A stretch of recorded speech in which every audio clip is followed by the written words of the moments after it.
Good morning. Rise and shine. Something I used to say, well, I still do, and it's this. Guess what? Today's a day we never lived before.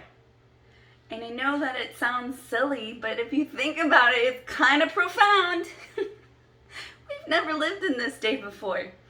And I want to see what the possibilities could be, because it's like getting a new scratch start every day.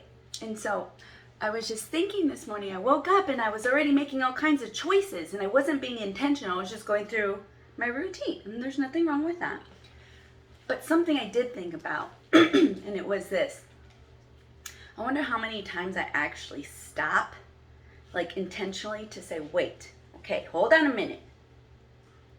What is the right choice here? Because this is what I want to do. But is it right now? I mean, is it something that is like I need to do this now immediately? Or is it something I can wait on and it's really not going to change the trajectory of my life? So things like that. And sometimes they think some events seem more intense than others. And so making a choice and learning how to know, like, how do I know? And sometimes it's just gaining knowledge. Sometimes it's just scary because of the thing that we don't know, but if we can learn to find out how to get knowledge about the thing we don't know, then it doesn't seem so scary. So it brought me to the scripture in Philippians chapter 4, and it's verse 8. And I love this because it brings me back to the plumb line of who God is, who he's making me to be through his own son, and all the benefits that I get to reap. For what?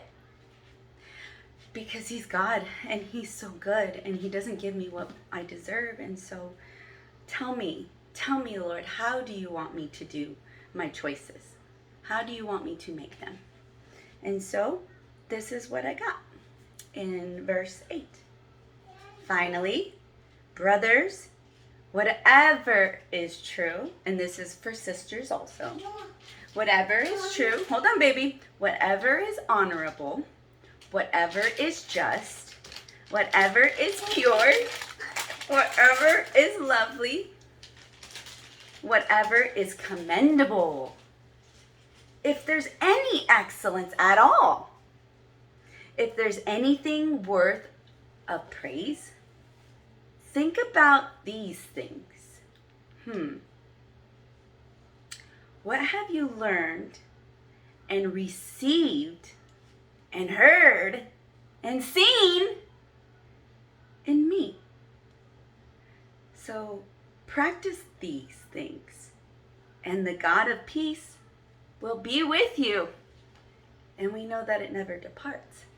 So we could even say safely that he will be with us always, because he already says that in many other places in his word. So maybe that's a lot of things to consider when you're making a choice. But one thing I ask is this even true?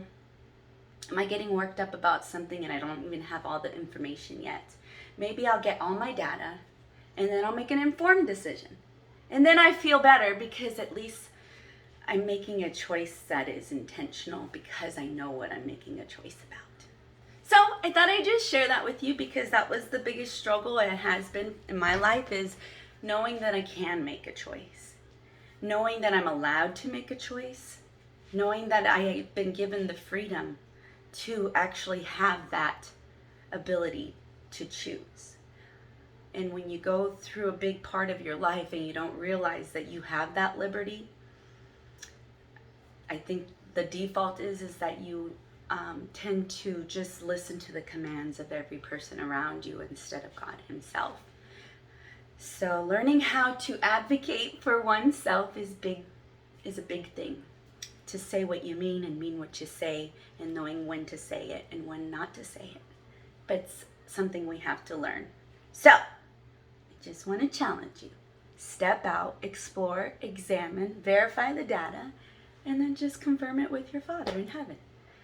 And even just a reasonable way of thinking, it comes to conclusions on your own, and that way you're not taking on things that maybe are not even a part of who you are, and own those things, because you don't have to.